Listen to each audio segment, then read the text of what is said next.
The opinions expressed by the host and guests in this show are not necessarily the views of Children's Health Defense.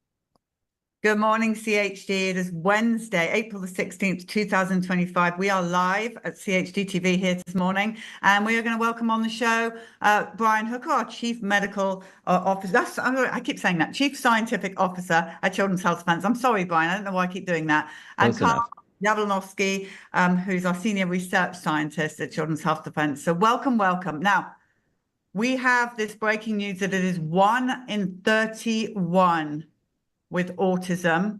My question to you both before we even start this segment, and we are, by the way, viewers, going to go on to the Breaking Down the Media Live, but this is just, we thought this was super important. Why is this not a national emergency? Why? 1 in 31. That's a $64,000 question. Only I think it should be like $64 trillion question, because, you know, autism is a scourge. It is not a gift. It is difficult. And having this and looking at literally every classroom in the United States having at least one autistic child is astounding and stunning. That, you know, nobody is really concerned about this. You know, we're getting no type of traction in the mainstream media. Even the report itself, you know, chalks things up to better diagnosis. Again, no answers, no solutions, nothing. Just, oh, well, all we do is count autism cases. Tell us a little bit more about it, Karl, if you can break it down. Certainly. So the report is a nationwide study of 16 sites, and they use 3 different methods for counting people who have an autism diagnosis. Either you get it from a comprehensive developmental exam, or you're eligible for special education, or you actually receive a medical diagnosis of autism.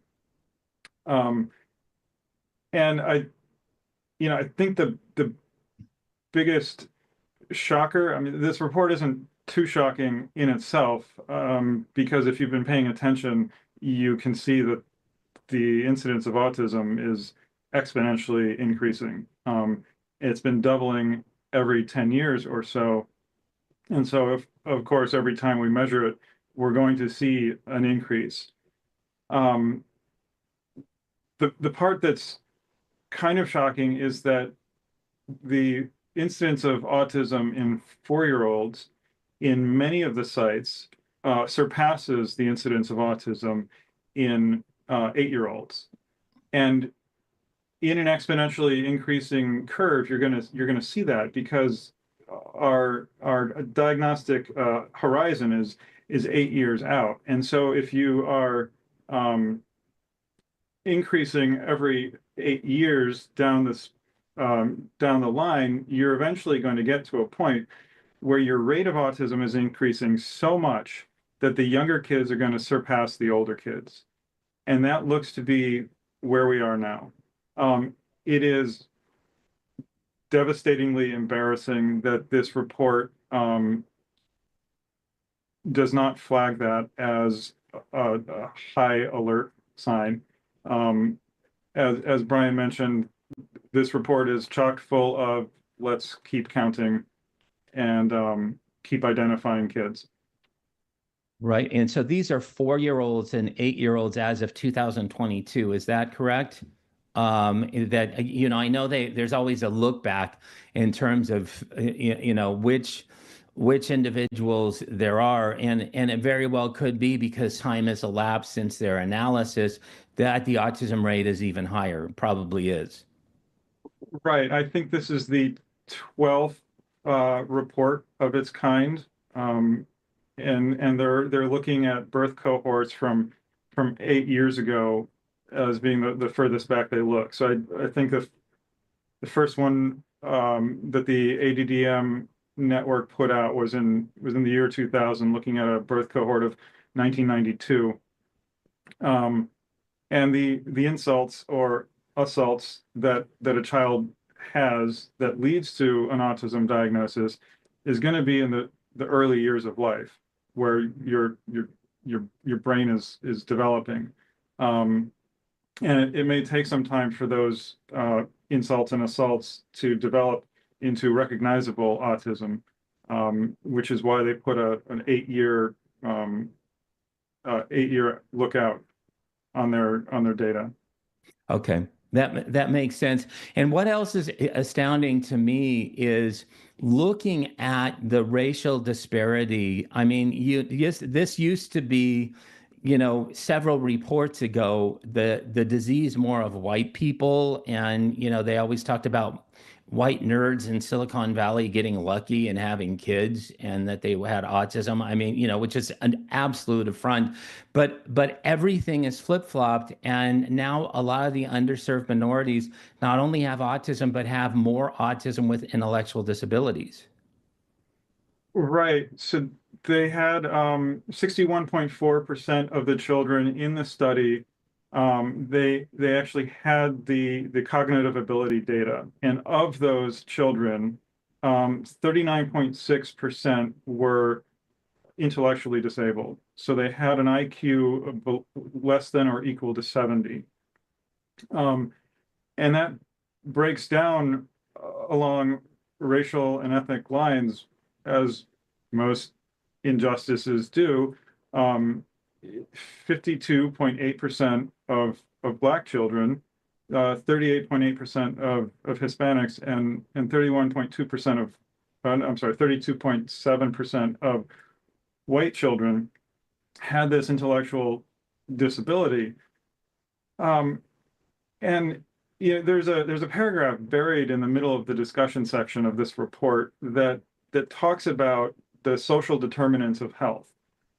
And what that means is they're identifying that the people from low income or housing and food insecurity or transportation issues have a higher prevalence of intellectual disability. They also pretty oddly try to correlate the intellectual disability that we're seeing with preterm birth. And the social determinants of health has a relation with preterm births. And so they talk about 12.3% of Black mothers have a preterm birth, compared to 8.7% of Hispanics and 7.6% of white mothers. To me, this is an attempt of a distraction. Right. This is, hey, people, this is a medical justice issue, not, an environmental issue. And like the placement of these comments don't even make sense unless you have an astronomically strong correlation of preterm births and autism, which they're not suggesting. And the report as a whole really dances around some pretty strong key issues. Dr. Toby Rogers, who wrote the Autism Tsunami, mentioned to our Defender journalist, Dr. Brenda Belletti, that there are 3 words that do not appear in this report: toxic, vaccine, environment. Don't appear anywhere in this report. And Brian, that's like writing about the Titanic and never mentioning the word iceberg. Absolutely incredible. Absolutely incredible. And correct me if I'm wrong, Polly, but there's a press conference that Secretary Kennedy is holding regarding these autism numbers, and you have to say it's about frickin' time that somebody takes notice and leave it to Secretary Kennedy to actually do this and to shine light on this. And so I'm so thankful for that. Karl, thank you so much for your analysis. this, and let's get on to, I don't know, measles. Well, yeah, what we're going to do now is we're going to break down some of the bad press. There's been some really bad mainstream press. Now, I want to say this first. Our viewers are really intelligent and they don't watch mainstream news any more than we do. So these have been sent to us. So we're going to put them right, and we're going to continue to put them right because it's outrageous lies. Let's start with somebody called Rachel Maddow. Never heard of her. Activists from RFK Jr.'s anti-vaccine group, the one that he founded, went to this doctor's makeshift clinic in the middle of this measles outbreak, and standing there in his clinic where he was seeing patients and their families, he told them on camera that he himself was in the midst of a measles infection. How are you feeling? Touch measles yourself?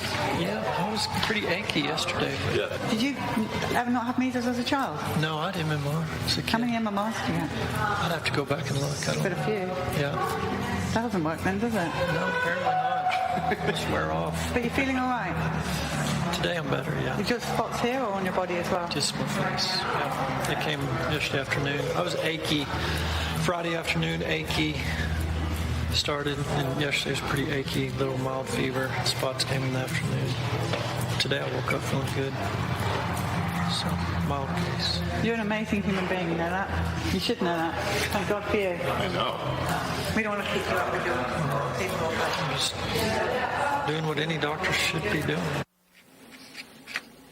Just doing what any doctor should be doing. Again, that's a video from RFK Jr.'s anti-vaccine group that he founded.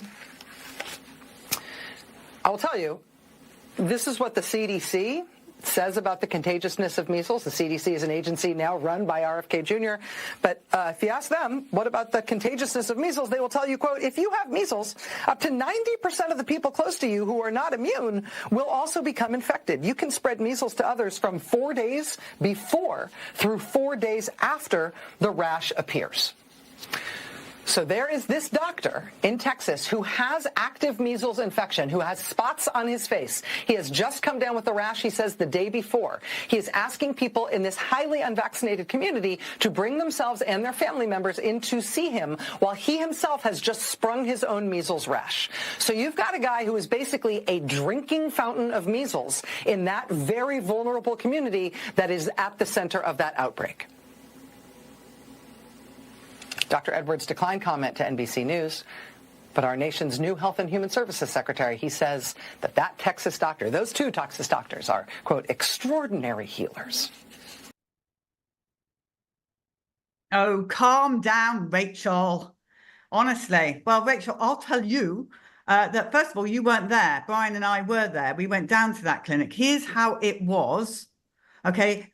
This clinic is for measles. So the children going there have already got measles, and they gave the measles to Dr. Ben Edwards, who, by the way, had a few MMRs. So that doesn't work, Rachel Maddow. So what do you want to add to that? Honestly, the woman was hysterical. She needs to learn about measles.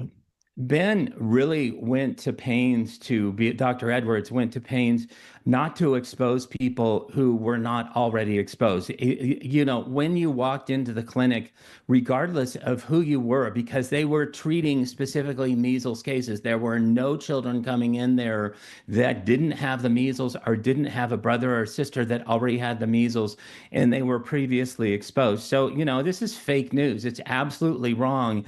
And the fear mongering of, you know, I don't know what a fountain of measles is, but what we're seeing is that these children, when they're treated by Dr. Ben, who incidentally is a hero, and Secretary Kennedy is right by calling him out and Richard Bartlett as the heroes in this situation, they are treating the measles, and these kids are getting better. They are getting better. They are preventing the deaths that are happening because of these faulty hospital protocols, because they are spreading the word on how to treat measles. And this is something that was well known, you know, prior to the advent of massive vaccination, and, you know, that obviously didn't work, doesn't work. I had the MMR. I ended up, when I came back, probably having a subclinical case of measles. So, you know, I really don't understand. I really do not get what Rachel Maddow's beef is. No, it was quite funny, if anything else. But she needs to calm down, and everyone needs to tune out of whatever that station that she bleats out from. Okay, let's get the next clip of misinformation. We are joined by Dr. Peter Marks, who recently resigned as the FDA's top vaccine regulator. The CDC has now recommended additional measles shots for people traveling within the U.S., specifically to the states of Kansas and Texas, due to record outbreaks. The guidance wasn't on the website, but it was told to local authorities. What do you make of that public health guidance? What I make of that is that we have enough spread of measles and some uncertainty in people's vaccination status that they're trying to make sure that people are as protected as they can be. Some people who were vaccinated, for instance, for a period in the early 60s, they may not be fully vaccinated in the extent that the vaccine was not as good back then. So sometimes we ask them to get revaccinated. And additionally, some people don't know their vaccination status. So better to be safe than to put yourself at risk, because it is it's one of the safer vaccines that we have. In fact, it is possibly characterized as among the safest vaccines that we have. The MMR vaccine. The MMR vaccine. So Okay, if the MMR is one of the safest vaccines on the market, we are in big trouble, because that is the most, in my opinion, injurious of the younger ones that our children get. What a plonker. That's a British word. Sorry, I probably shouldn't have said that. Brian, Karl, what do you have to say about that? Jump in, Karl. You've just did an analysis on the MMR vaccine and autism. Right. So the analysis that we did is in peer review, and the seminal study that says vaccines don't cause autism is really flawed from head to toe. And it's really a shame that we can't have access to the raw data that study relies on. Peter Marks, if someone's saying that the MMR vaccine is the safest vaccine we have, is whatever, their opinion. However, this opinion is coming from the former director for the Centers of Biologics and Evaluation Research. He's the one who needs to be critical of all biologics that we put into ourselves, especially vaccines. It's just an insurmountable mountain of arrogance that he says that. And how many deaths have we had from the MMR? I mean, you can't say it's one of the safest vaccines we've got. There's been so many deaths from it.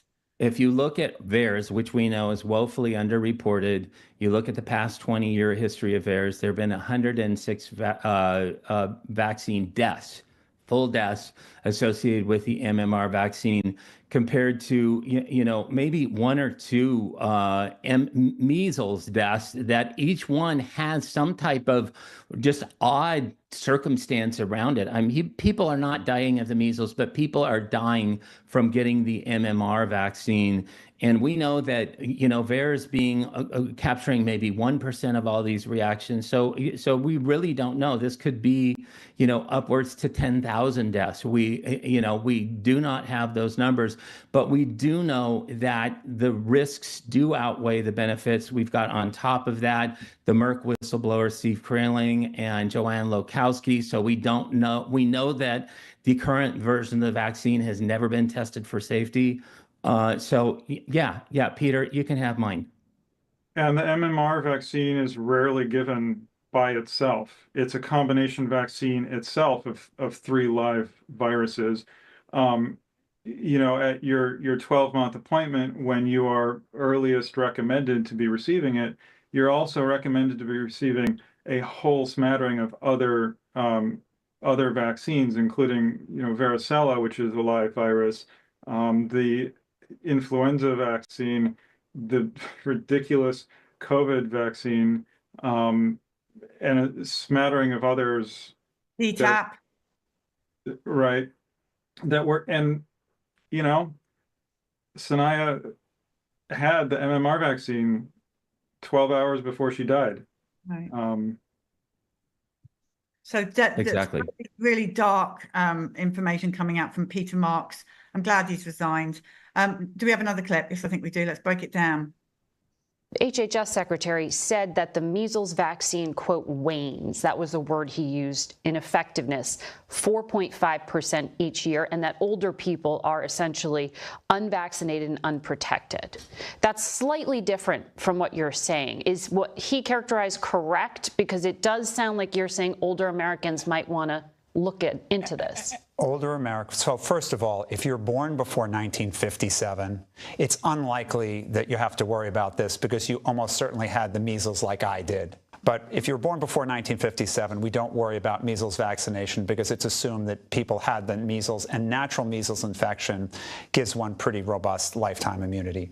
There's a period between 1957, 1967, some people say 1963, but to be generous, we'll say 1967, when if you got the measles vaccine, you might want to check with your doctor.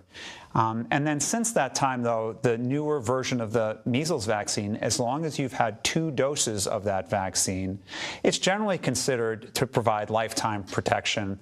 And we don't generally see people later in life getting measles. One doesn't need to get revaccinated. 2 doses, it's not wearing off, is what you're saying. Well, it's not waning. It's not. So let's be clear.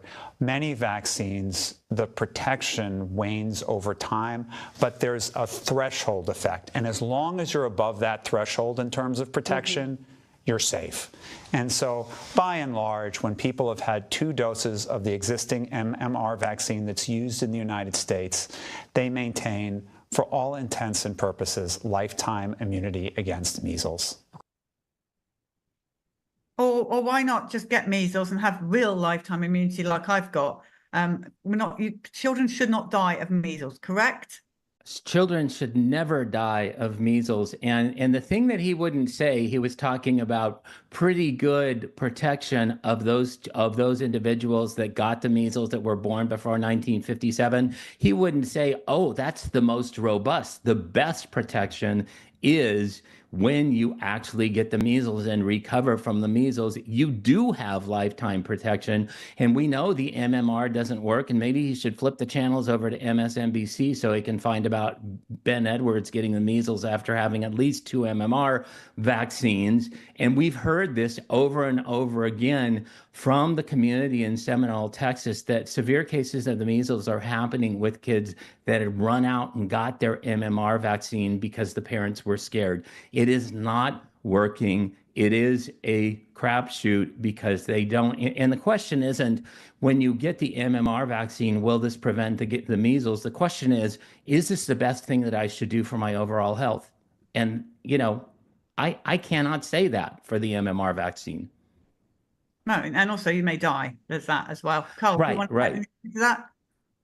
No, that hit it on the hammer. Hit it on the head. All right, let's go for another clip. The composition of the shot was different years ago. The quality of it. It was right. Well, it was the quality of the shot that was being given, the potency. That's the strength of it. For a period of time, for a few years in the early 60s, was such that they're generally people in the period between about 1957 and 1967, if they got vaccinated against measles, they may want to ask their doctor if they should be revaccinated. Okay, so they're pushing for boosters for adults, right? Exactly. Boosters for adults.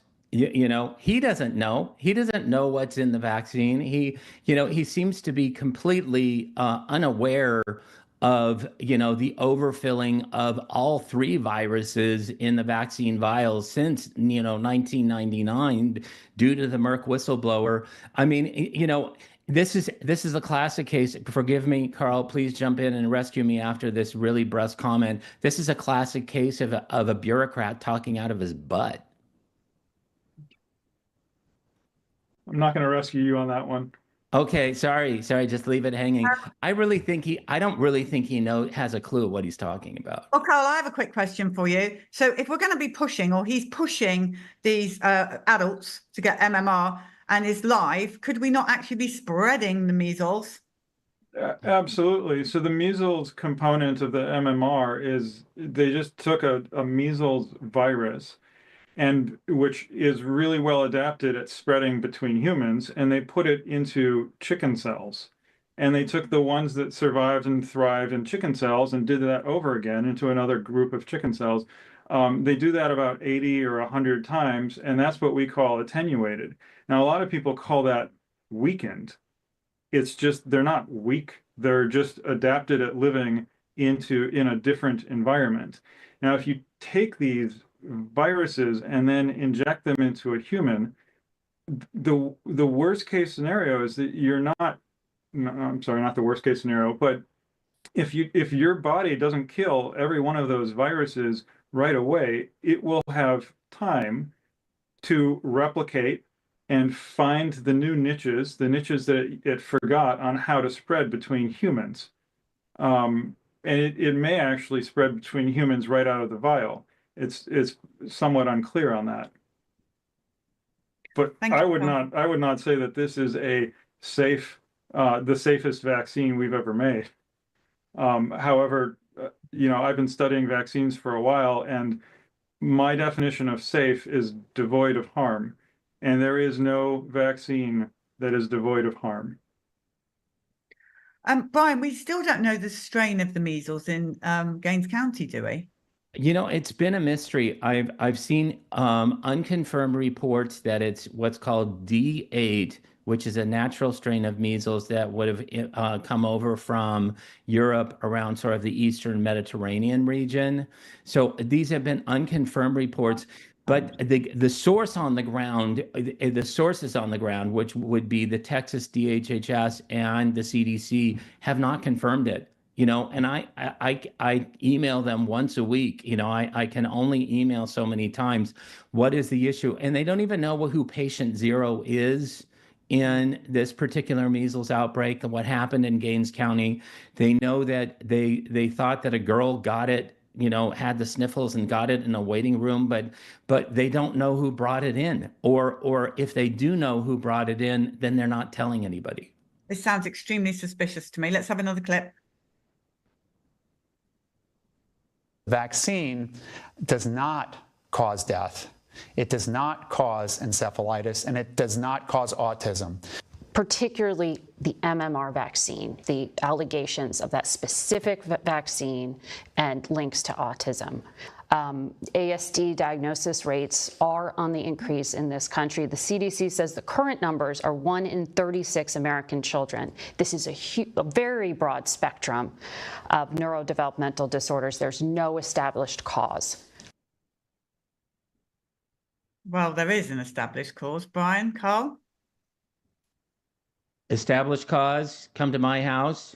We have studied this over and over again. It's very, very difficult to get this in peer-reviewed PubMed journals, because you're blackballed as soon as you start to talk. You dare, besmirch the, golden calf of vaccines. But we see consistently that vaccinated children at least have 5 times the incidence of autism compared to unvaccinated children. And some studies, like the study that came out of the control group that was published in 2022, show that it was actually 10 times higher autism rates in the vaccinated compared to an unvaccinated control group. And so, for him to say it doesn't cause death, anybody that can do a VeriSearch knows it's caused death over and over again, that it doesn't cause severe harm, that it doesn't cause epilepsy, that it doesn't cause this. I mean, again, how do you see that this high priest, of vaccinology is lying? His lips are moving. I mean, everything that's coming out of his mouth is a lie. And I think the 1 in 31 report that we just covered is a pretty clear indication of the censorship that scientists are under regarding talking out about even theorizing on a potential cause of autism, which is pretty strongly related to vaccines. And the report, has a public health action. And I got really excited when I when I saw that, I'm like, finally, the CDC is going to tell us what we can do to curb the autism epidemic. And the only thing it talks about is increased identification of autism. This is a report of 52 authors, many of them MDs and PhDs, and none of them are even willing to write the word autism, or as Dr. Toby Rogers mentioned, toxic or environment in this report. Thank you, Karl. Right, let's run another clip. But the piece, though, that I will put to you that I will not accept as a cause of autism is the MMR vaccine, or for that matter, any of the other vaccines we use, because we've studied them in so many millions of children. Well, we've just talked about that. It's just nonsense. Big fat liar. They haven't looked. They've looked at one vaccine, MMR. They've looked at one vaccine component, the Marisol. Even those studies that they have done are false and fraudulent. We've had to FOIA ad infinitum to really get at the truth that both of these cause autism. And then that leaves a hole in the vaccine schedule that you can drive a Mack truck through that has never been studied. Yep, I agree. And also, let's not forget the parents, millions of them worldwide, all selling the same story over and over and over again. You can't ignore that, Peter Marks. Right, let's run another clip. Right now, with this crisis, there is no reason why we should not, as a country, be making a full court press to get our measles vaccination rates above 90%. Because otherwise, we're not going to get this under control. And for those who for those who really don't care about little babies dying or children dying, I'll tell you what will happen too. Once we lose measles elimination status, we will then be forced potentially, when we go overseas to places in Europe which have achieved elimination status, we'll have to show little yellow cards showing that we have either immunity or been vaccinated against measles. Those little right, those little passports, yeah. Yeah. Now, but I mean, I'm embarrassed to even use that as a reason, because I couldn't care less. Right. What I really care about is the fact that along the way of getting there, we will have more deaths. Oh, Peter Marks, we've got so many deaths from your vaccine schedule already. Dead babies, the deaths is huge. There's deaths everywhere. Those deaths don't count in Peter Marks's mind. They absolutely, they look the other way. I mean, we've seen him blow off all of the COVID-19 vaccine victims, the carnage in the wake of him rushing all these vaccines out to judgment. I mean, really, if he's talking about deaths and people that are getting injured over and over again, maybe we should have a discussion about his precious COVID shot. Yeah, let's have a look at the last clip, shall we? This is a classic, everyone. And I think I don't have any problem of working on the faith level with people and telling them, look, if you, let me try to answer all your medical questions, and if you're still left with faith issues that you feel like God will provide for your child, well, guess what? God provided me. I know about science. Science has provided us with these vaccines that can save your child's life. God helps those who help themselves. So we have to. Oh, wow. Peter Marks. Does anybody want to make a comment on that? Well, first of all, the quote that he made comes from the Quran. God helps those that help themselves. That's from the Quran, chapter 6. And so, if you're looking at it, and I'm equal opportunity completely, but you use that in this particular context. That is not something that, if you look at a Judeo-Christian perspective, it don't preach, bud. Sorry. No, when he says, if you think God will help your protect your children, yes, we do think God will help protect our children. Well, I certainly do anyway. Exactly. And God may have made Peter Marks, but he certainly didn't give Peter Marks to us for his advice. I think we can get better advice somewhere else. Honestly, these people have such big egos. It's unbelievable. Absolutely crazy. Yeah. God gave you me, I use that a lot in life, and it falls flat, right? No, not really. God gave us so many wonderful things, so many wonderful tools, but he also gave us a brain and he gave us discernment. And Peter Marks wants us to check that at the door. Right. Do not be deceived. Well, this has been a fascinating show. I just want to go back to the 1 in 31 just very, very quickly. They are saying, the dark side, as I call them, that this is all because of better diagnosis. Now, I'm not being funny or anything, but when I was a little girl 50, nearly 60 years ago, I have to say that there's never the word autism used, ever. We didn't have peanut allergies. We didn't have autism. And if we did, did they lock 1 in 31 people up in psychiatric units? I don't know. What I'm saying is they didn't have people thrashing their heads, screaming and wailing in supermarkets. And I'm not putting people with autism down. I'm telling you this because I have a son with autism who's 28 years old now. And these kids go through hell. Living hell. They're in pain. They're biting skin off their hands. They're ripping their flesh off. They're thrashing their head. They are in agony. Whatever's happened to them, which I know is the vaccines for the majority of them, whatever's happened to them is living hell for those people trapped with autism. So please, everybody, do not sugarcoat this or celebrate this 1 in 31. This is serious, serious stuff that's got to stop. It's got to stop now because it's, in my mind, the worst form of abuse on a child is to vaccinate them when the outcome is like Billy's. I couldn't agree more. I couldn't, you see one of the worst things that you can absolutely see as a parent is to see your own child suffer. And, when you look at autism day in and day out, little plug for my show, we're going to have Autism Dads on pretty soon. And I'm really excited about that.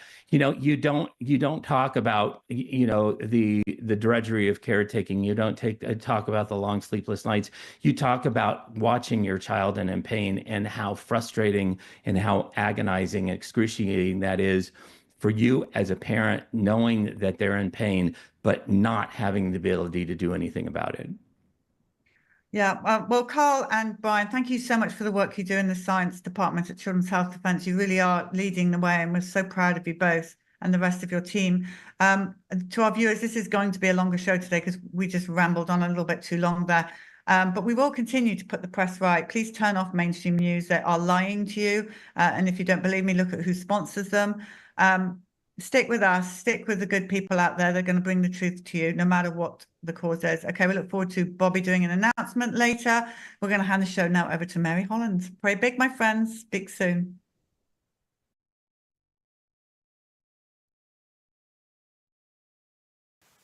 Good morning, Children's Health Defense. I'm Mary Holland, President, and I am delighted today to host a roundtable on bioregulatory medicine, a holistic approach to health.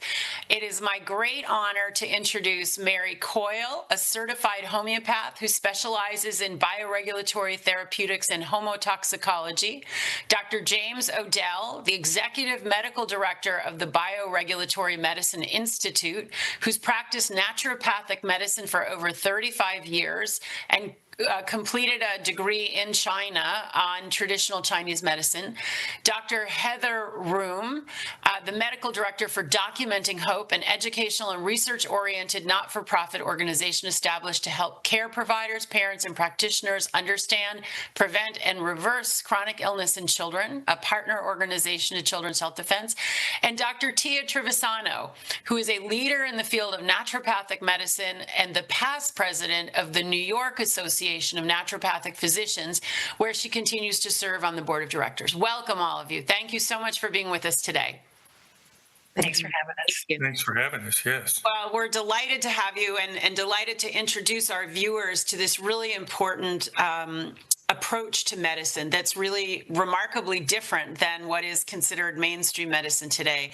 So I wanted to start with you, Dr. Odell. Can you tell us briefly, what is bioregulatory medicine? What does that mean? And I personally kind of grew up hearing it called just biomed. So bioregulatory is, I guess, the real name. Tell us what that is, please.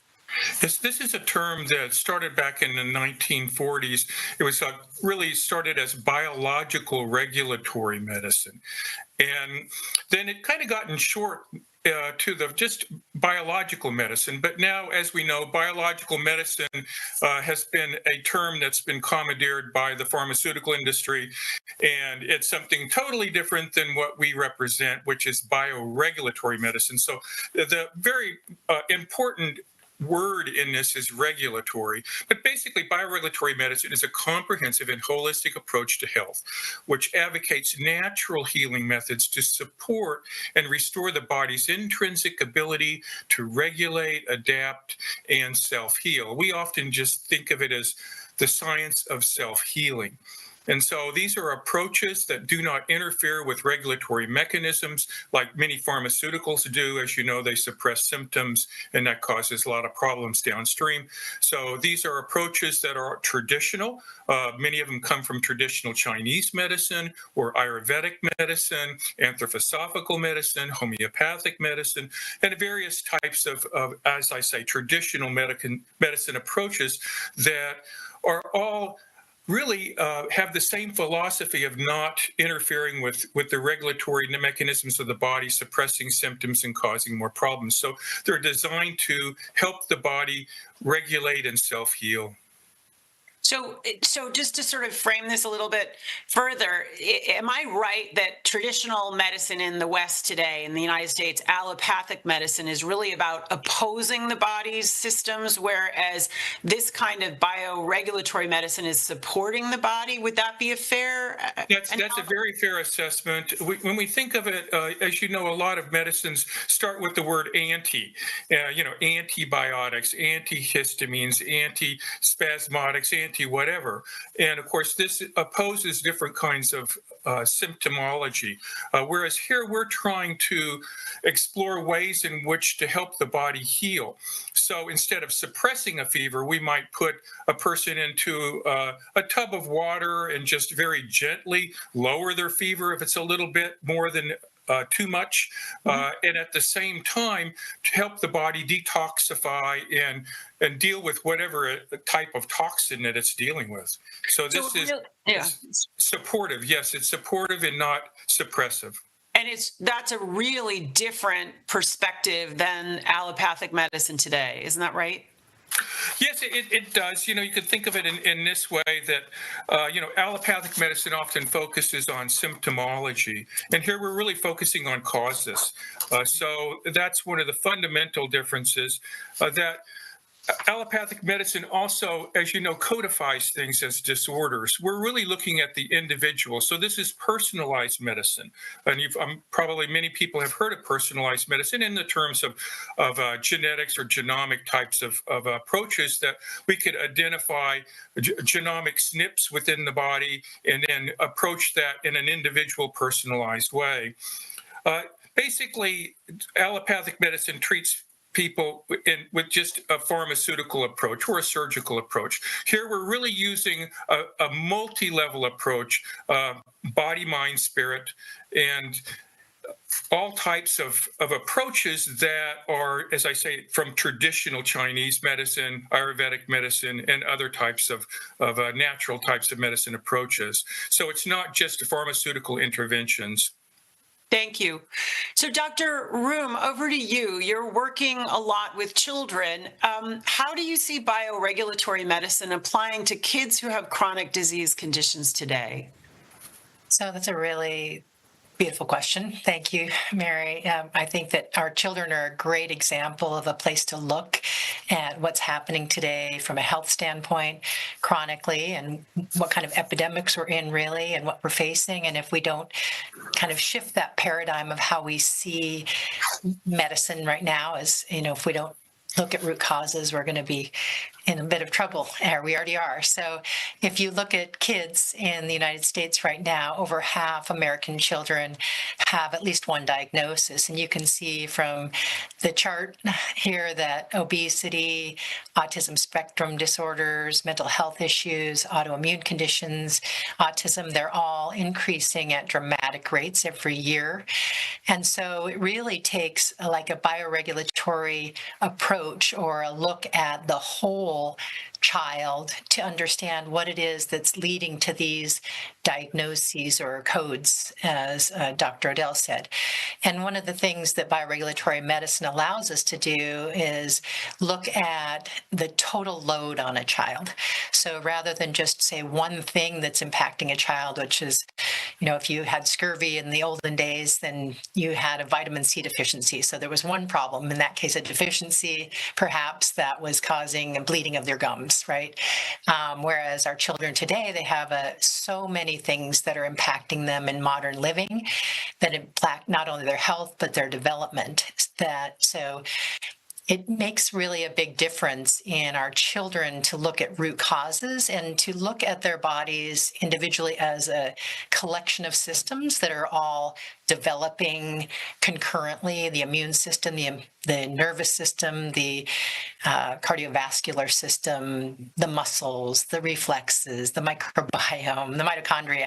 It's this evolution or growing, developing system of systems that are all trying to work together. And if you are using the old paradigm of one cause, one impact, you don't really get to the underlying root causes that are acting like cumulatively. There's like a kind of cumulative compounding experience that our children are having from modern day stressors. And that's really important to look at in the context of, although bioregulatory medicine is obviously a perfect way to look into what's happening with adults, with children there's a little bit of a difference in that we're looking at them while they're developing, and we're recognizing, and this could happen to adults too, obviously we were all children once, but things were impactful at different times in the stages of our development. So that can be very significant when you look at how a child, those modern stressors, and what, the multitude of them that can lead to those now chronic illnesses.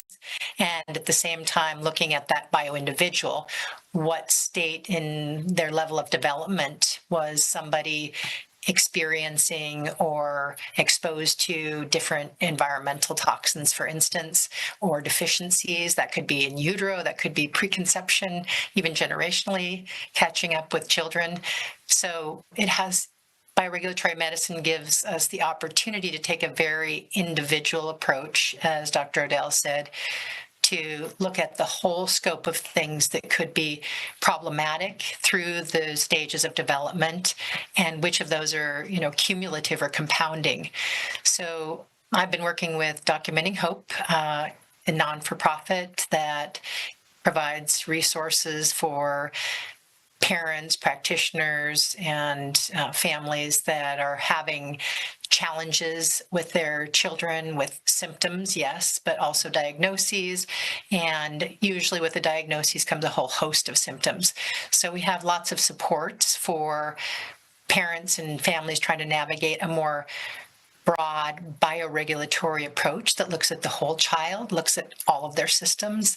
And I think you'll understand as you hear the others how important lowering that total load is and ways in which we can do that. And also, to end on a positive note, the ways we can raise the supports that, crowd out the bad stuff in order to create a good environment for our children to thrive, repair, grow, and ultimately return to the vital beings that they deserve to be. Thank you so much. And correct me if I'm wrong, but I think also Documenting Hope provides a real community for people who are struggling with similar issues, and that community peer-to-peer support can be pretty incredible.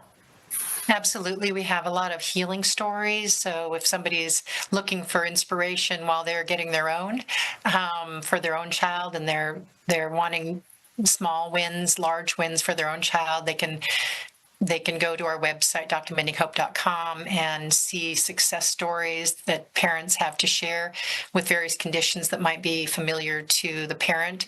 There's also an online community called Healing Together, where we actually meet virtually and go over kind of the roadmap to transformation for your child. And a community called Healing Together is a monthly subscription, very reasonably priced, as well as lots of webinars and searchable engines on our Documenting Hope website, along with the Bioregulatory Medical Institute. They have an excellent series of webinars and discussions, interviews, podcasts, reading resources. We similarly have that's really primarily focused on pediatrics, but what an incredible resource these two libraries are for families. Super. Thank you so much, Dr. Room. So, Mary, talk to us a little bit about homeopathy and what it can add in these healing journeys, and what are some of the challenges that you see? Yeah, that's a great question, Mary.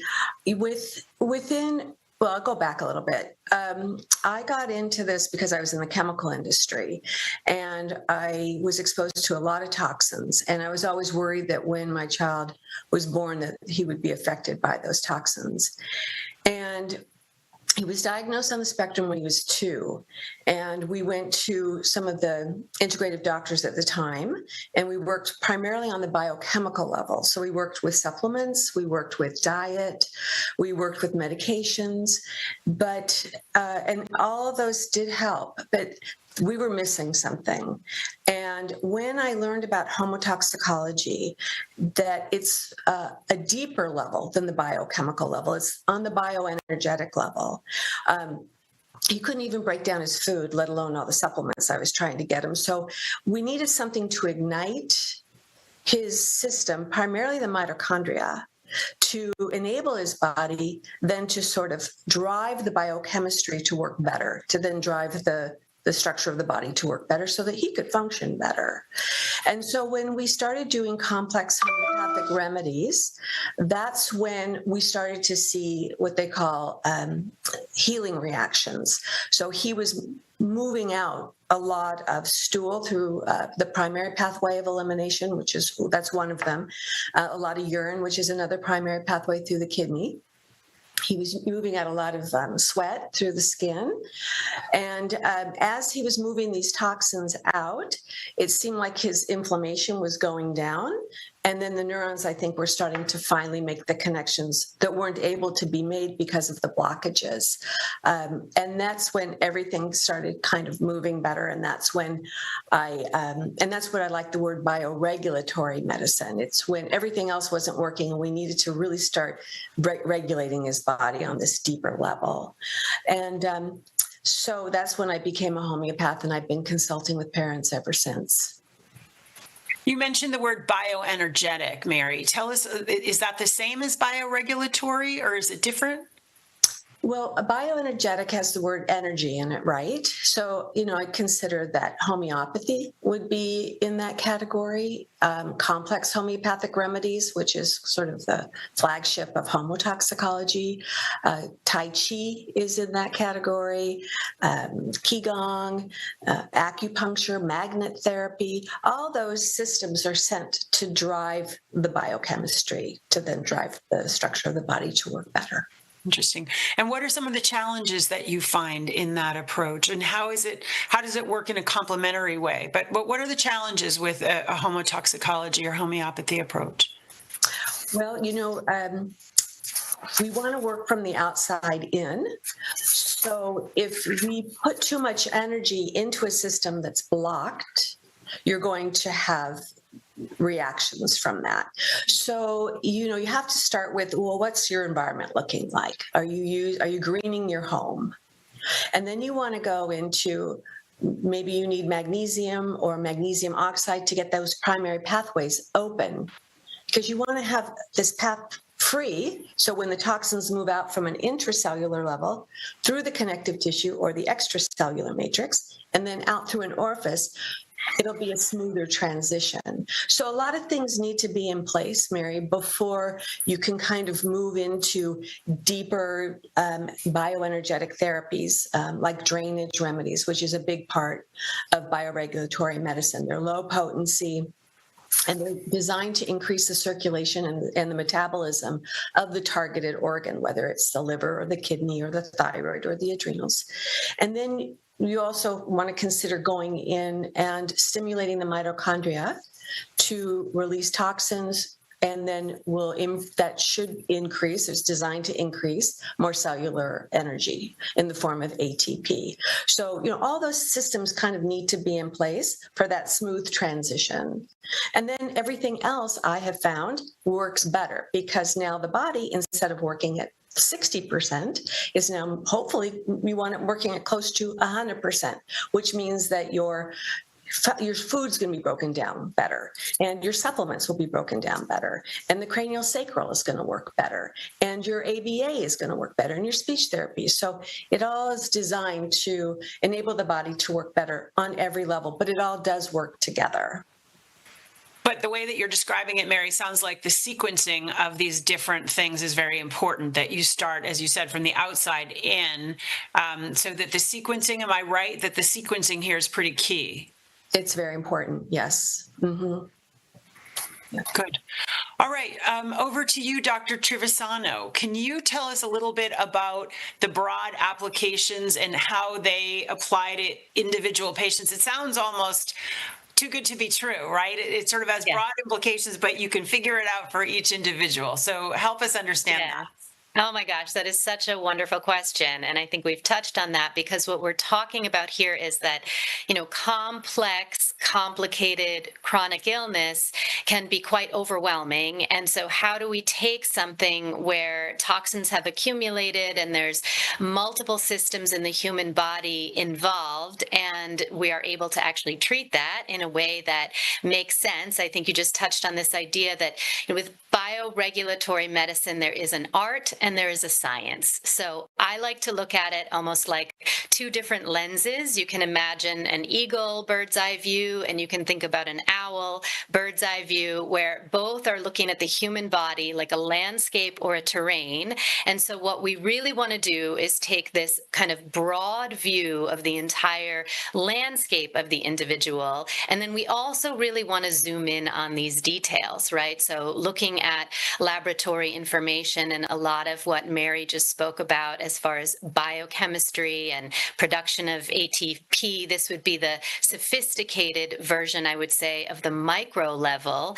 But what I think is so important, especially in modern times with our current paradigm, is that, we have 10,000 different names of diseases, and we are quite pathogen focused. And when you shift that perspective to treating the human being, treating the terrain, treating from a whole, so that would be more this bird's eye view where we can kind of look down from above and find compassion to look at all of the sum total of the different parts of the individual. Then we're getting into, I think, combining some of the wisdom of these ancient things. Dr. James Odell mentioned, classical Chinese medicine, Ayurvedic medicine. A lot of indigenous medicines will have information that we can use about the wisdom of the holistic approach. And then we are also able to then combine modern science and technology to utilize things that will actually get very specific. So a good provider practitioner is going to look at that human being and think of these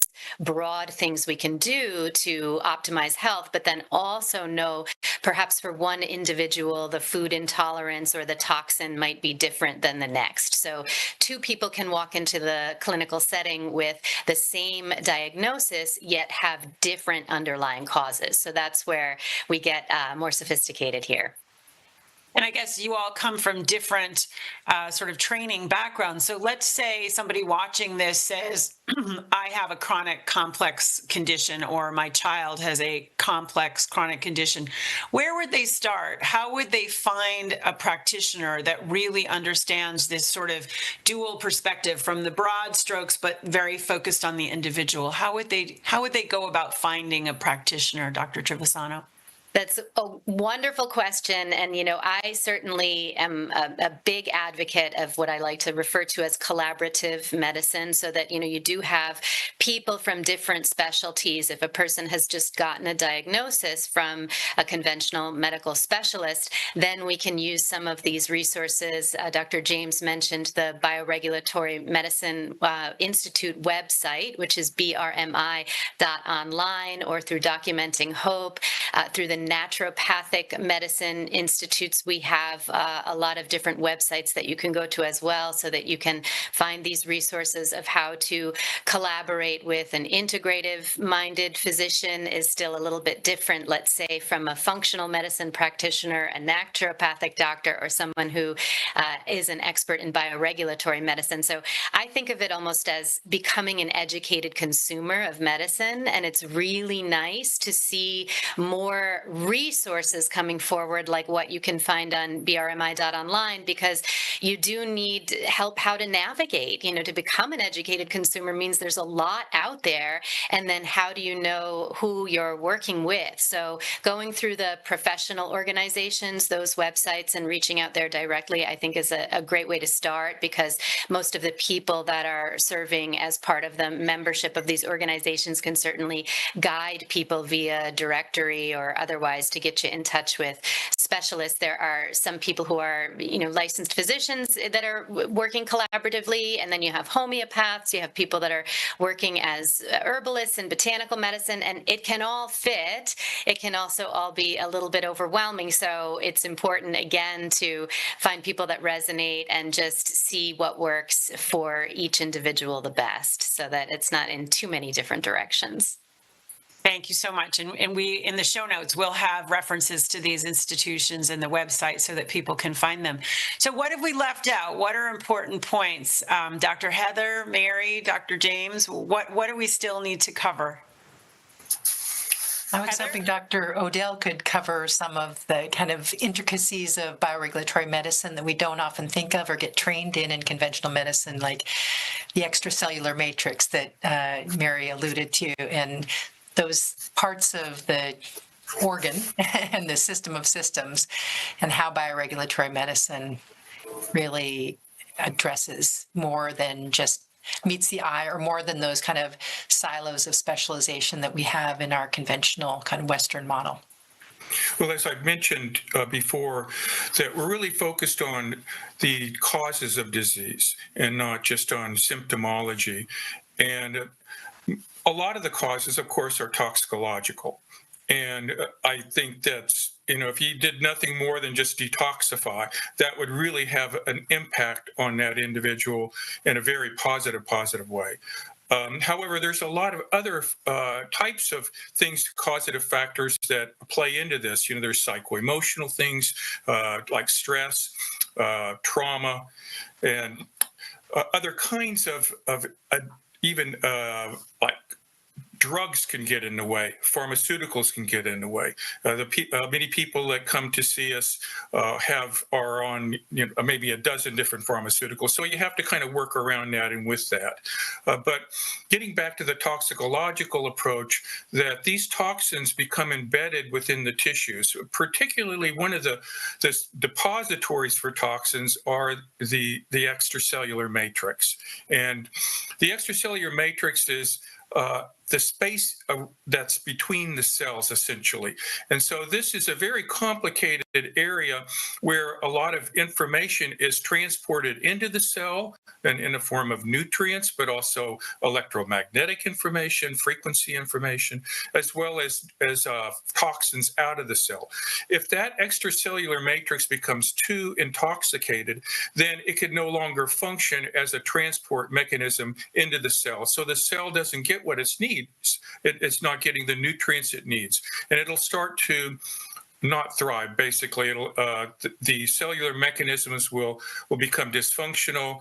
It's not going to have the oxygenation. The mitochondria will suffer. And as you've heard a lot about these mitochondrial diseases, this is really what's happening, is the extracellular matrix has become so intoxicated that the mitochondria cannot thrive anymore.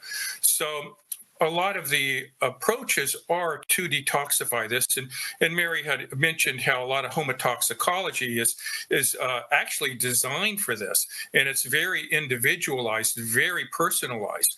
So this is a wonderful way of approaching it, and it really doesn't have side effects. I mean, sometimes people may get like a healing reaction or a detox reaction, we could call a Herxheimer reaction, but usually, if it's done in a safe and I would say gentle way, you're not going to have symptoms that come from detoxification, that it's going to be very gentle, but it does happen over a long period of time. So this isn't a short-term thing. People come to me saying, oh, I have a heavy metal excess.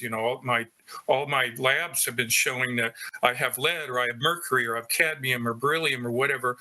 And what do I do? And I say, well, it's going to take time. We can use different approaches like homotoxicology, like algae, like brown or red algae, or chlorella, which is a green algae. Or we could use sulfation and try to improve sulfation to detoxify the body with different sulfur-bearing molecules. Or cilantro is another good way. But these types of approaches really do take time. And so that's one of the, I think, important things that people need to understand. This isn't an overnight thing. It's a process, and healing is a process over time. And so we have to work with the patient. The patient has to work with the practitioner in a very intimate way. And a lot of that involves being more informed. And so we have these platforms that people can become informed. I know Documenting Hope has one. They have some very excellent platforms, and so does the Bioregulatory Medicine Institute. We have a website that is brmi.online, and this website is really a very strong database of information. We've spent the last 8 years putting information into it. So I invite you to visit it, and you'll probably be amazed. We have videos, we have articles. All of these it's very scientifically designed to empower the person with information. I also do a podcast every other week. It's a very short podcast, only about 20 minutes long, so it's easy to listen to on different topics. Of course, we're on social media, Facebook, Instagram, LinkedIn, and we invite you to visit us there and comment on it. Also, we have over 100 videos on our YouTube channel, and fortunately, we weren't censored on YouTube. And so those are still up, and many of those come from conferences. So what we would do is we would go into conferences and film or our own conferences and have presentations that we would just present on our website there.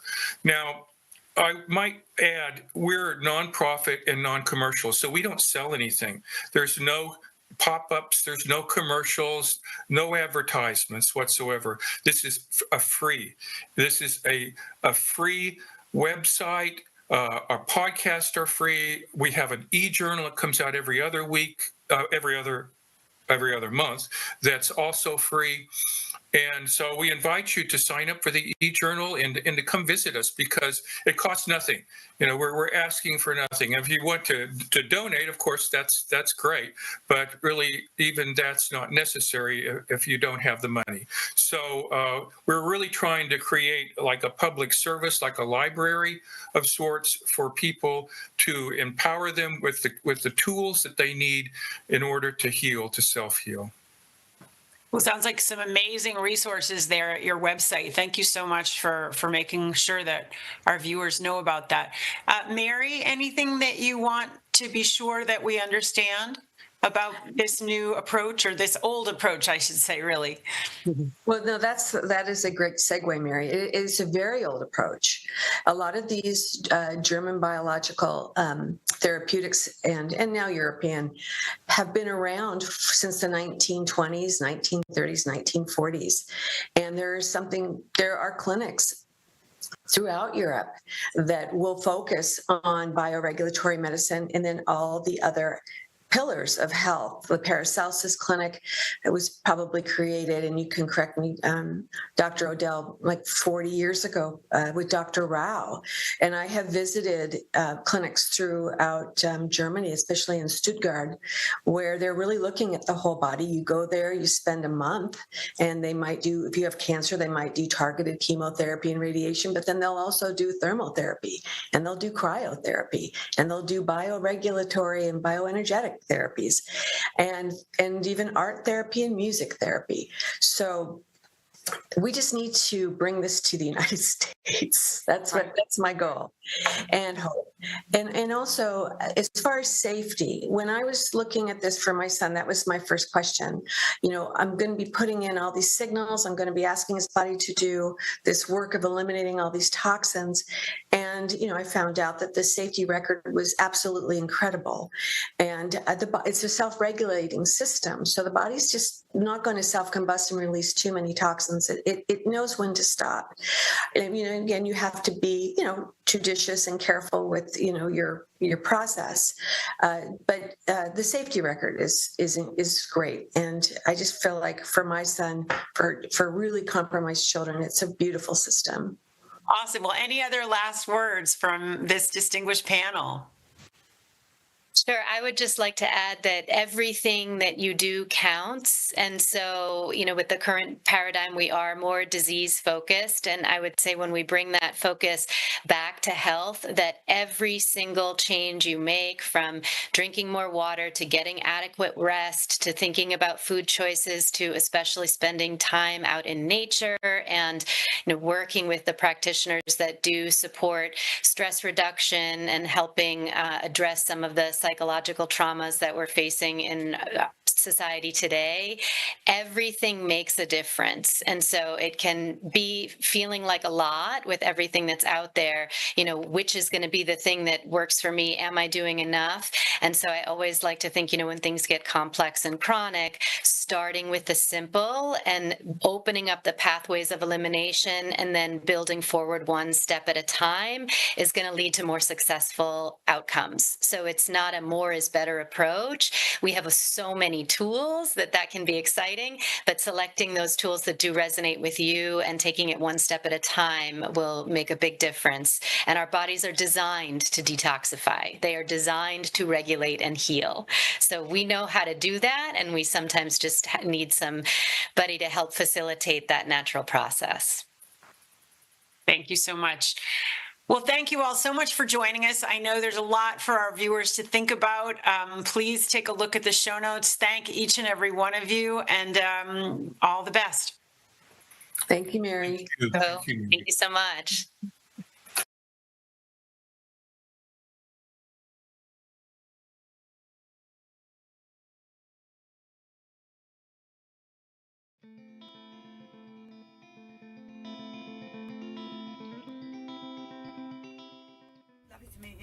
You too. Tell us your names. Brandy, this is Jacob and Rachel. And you're from this area? We're from Dalton. Okay, wonderful. And the story is about? My son, Jacob. All right, that's you. Mm-hmm. How old are you, Jacob? 7. 7 years old. How old are you? 11. 11. Okay, wonderful. All right, so tell us the story. So both of my kids were vaccinated like normal. I didn't notice anything right off the bat with my daughter. So when we had Jacob, we vaccinated him. He missed his 12-month appointment because I lost my insurance. And so when we got insurance back and he went back for his 15-month appointment, they did catch-up shots. Wait a minute, help me understand, because I'm from Britain. What do you mean? So in England, everything's free when you go to the doctors. And so you're saying that because you didn't have insurance, you didn't vaccinate? we didn't take him to his appointments. Right, because you would have had to pay out of pocket. Right. And what sort of price would that have been? Hundreds of dollars. So basically, if no one had any insurance, most people wouldn't vaccinate because it would cost them money, and we wouldn't have a problem. Okay, that's interesting. All right, so you were saved from 12 months. Mm-hmm. So we took him in around 15 months, and they wanted to catch him up. And so the nurse there assured me it was just one extra shot, but did not inform me that, you know, it was more than that combined. So later, when I counted how many separate vaccinations he was vaccinated for, it was 8. So it was shortly after that that he started to decline. He, at that time, he was hitting all his milestones. He was talking. He had several words. Didn't notice anything different with his eye contact. He was walking. And then after all of those shots, he started regressing. So he lost every bit of his language. He no longer spoke. His eye contact started to go away. He stopped waving. He didn't wave bye-bye. He didn't, he was just kind of to himself.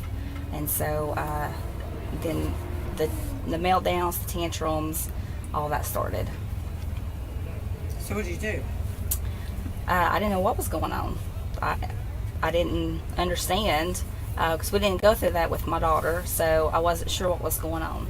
So I was talking to just some people in the family, and somebody mentioned that it possibly could be autism. So I started looking at videos on YouTube of kids with autism, and I noticed lots of things that he was doing.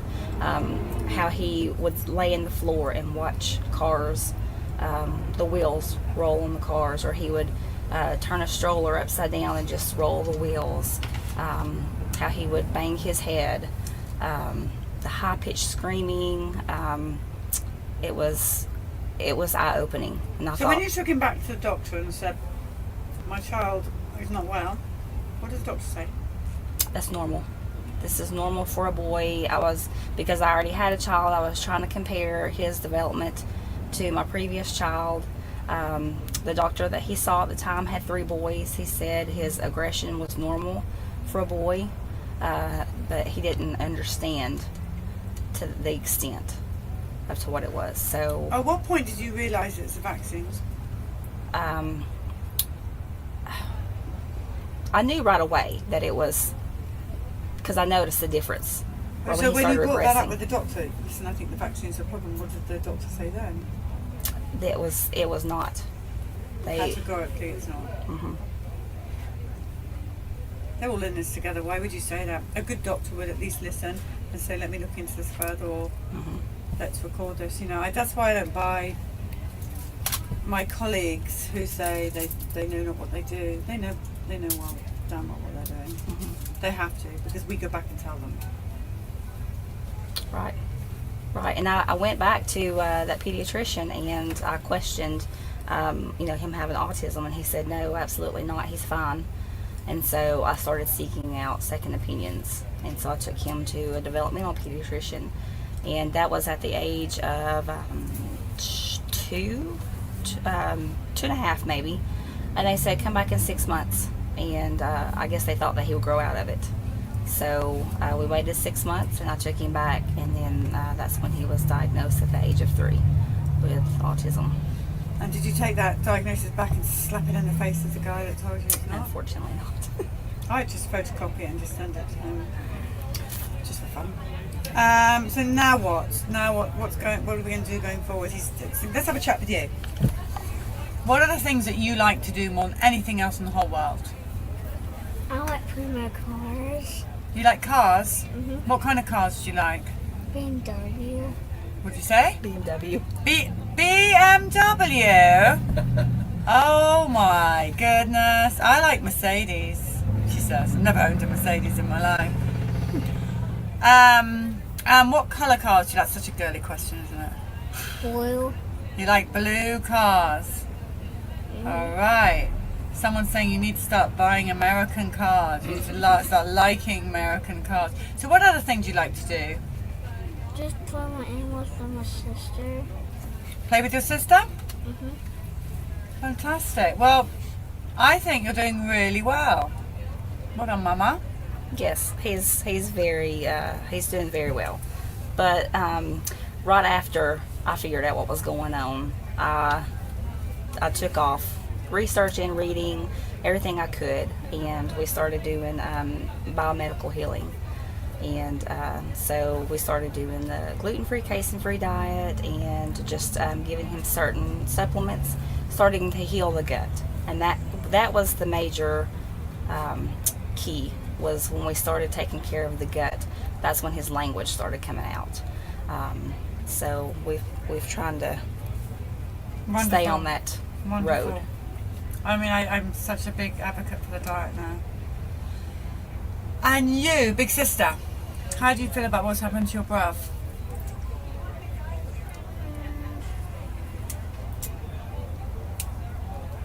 It's hard sometimes. Yeah. It is hard. Especially when he has his meltdowns. Yeah. It's hard being a sibling. You can chat with Bella about that. That's Bella over there. She'll tell you. But you're doing a great job being protective for your brother. And you're definitely not on your own. No.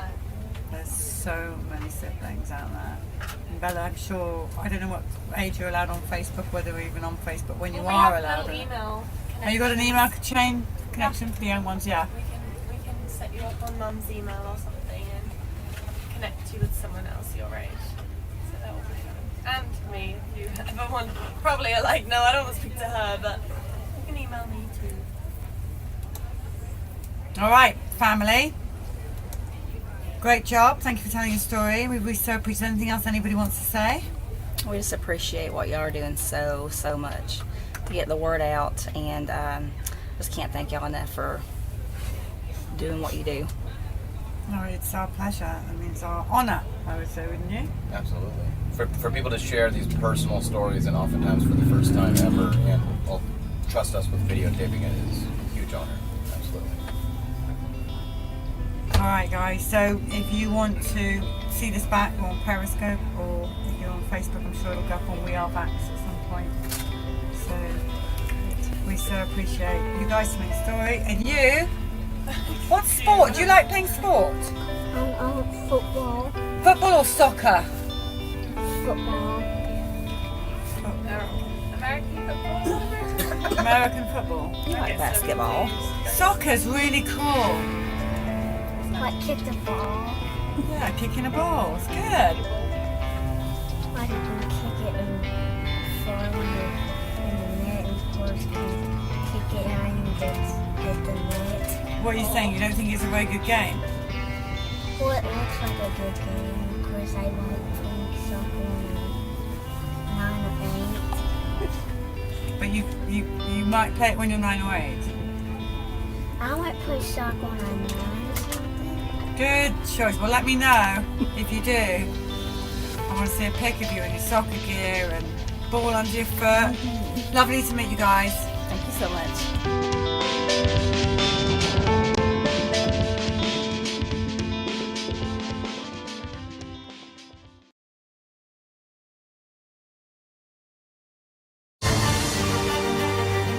Homeopathy was attracting the most well-known, well-respected literary greats, corporate leaders, and educated people. The important part is, does the stuff work?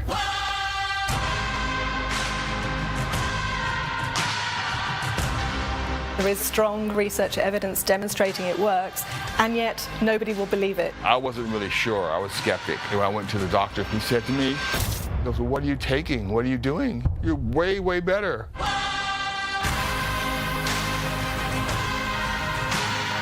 Homeopathy will effectively restore health rather than simply put a Band-Aid on their symptoms. This is the medicine of the future. This is the medicine we've all been waiting for. This is 21st century medicine.